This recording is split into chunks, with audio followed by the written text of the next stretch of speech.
Aqeel Yusuf senior सहाफ़ी हैं वाना से, वो हमें ज्वाइन कर चुके हैं, उनसे भी हम इंफॉर्मेशन लेते हैं। अकील साहब, बड़ा ये खौफनाक अमल है जो हमारे खिलाफ जो नेक्सेस है मुख्तलिफ हॉस्टाइल फोर्सेस का, उनकी जानिब से ये देखने में आ रहा है। आपके पास, चूंकि आप मुकामी हैं वहाँ पे, आपके पास क्या इंफॉर्मेशन है सबसे मुतालिक?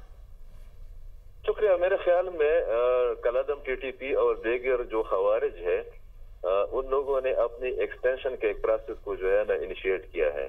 मिसाल के तौर पर ये अभी तक ये दावा कर रहे थे कि हम सिर्फ पाकिस्तान की सिक्योरिटी फोर्सेस को निशाना बनाने की पॉलिसी पर गामजन है, मगर ये 2 दिनों में हमने एक और पैटर्न देखा है। जिस तरह आपने बताया भी कि पहली बार हमें तो इस तरह लग रहा था कि शायद खुदा न खास्ता APS 2 का जो है ना एक इनिशिएटिव लिया गया है। इसने उस इलाके में जहां पर इस वाले स्कूल में 500 से ज्यादा या कॉलेज में स्टूडेंट्स है और उनमें तकरीबन 80% जो है ना वो कबायली इलाका, जहाँ शुमाली वजीरिस्तान, जनूबी वजीरिस्तान, बनवडिया खान से ताल्लुक रखने वाले बच्चे हैं।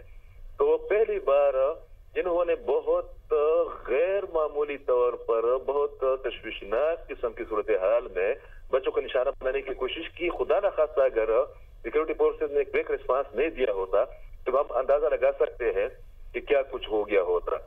650 लोग वहाँ मौजूद थे, जिनमें 500 प्लस बच्चे थे।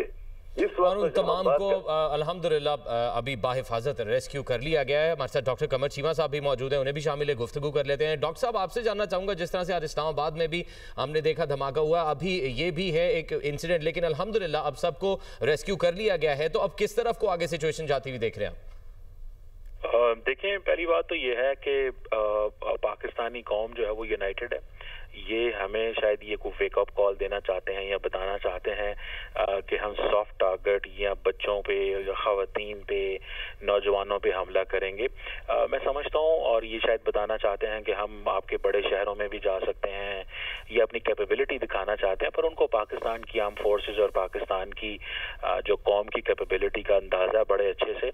मैं समझता हूँ ये राइट टाइम है कि हमें एक डोमेस्टिकली एक बहुत बड़ी एक कन्वर्सेशन बहस करनी चाहिए कि हमारे नेबरिंग कंट्री अफगानिस्तान के अंदर जो इस वक्त एक निज़ाम राइज है, ना ये इस्लाम की सोच को फॉलो करते हैं, ना ये मुसलमानियत है, ना ही ये कोई इस्लाम की तरवीज कर रहे हैं। ये प्योरली दहशतगर्दी कर रहे हैं और हमारे लोगों को इन चीज़ों का पता होना चाहिए, इनकी आइडियोलॉजी का, इनकी फिक्र का।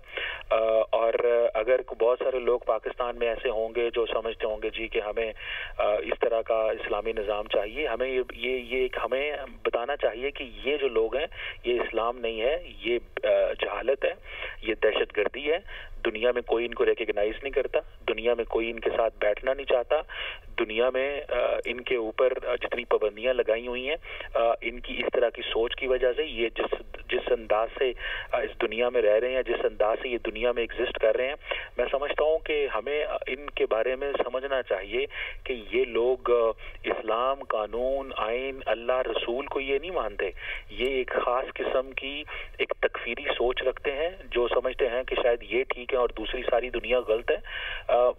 आने पे आए तो अमेरिका के साथ अच्छे ताल्लुकात रखें, आने पे आए तो और जो मज़ाहब से अच्छे ताल्लुकात रखें, और आने पे आए तो अपने ही मुसलमान भाइयों को जो है वो कत्ल करें, जिस तरह अभी ये शहीद इन्होंने किया है। सो मैं समझता हूँ कि ये इनके बारे में जितनी ज़्यादा पाकिस्तानी अवाम को अवेयरनेस हो, और जो दूसरा हमारे यहाँ पे एक सोच पाई जाती है कि हमें इनसे डायलॉग करना चाहिए।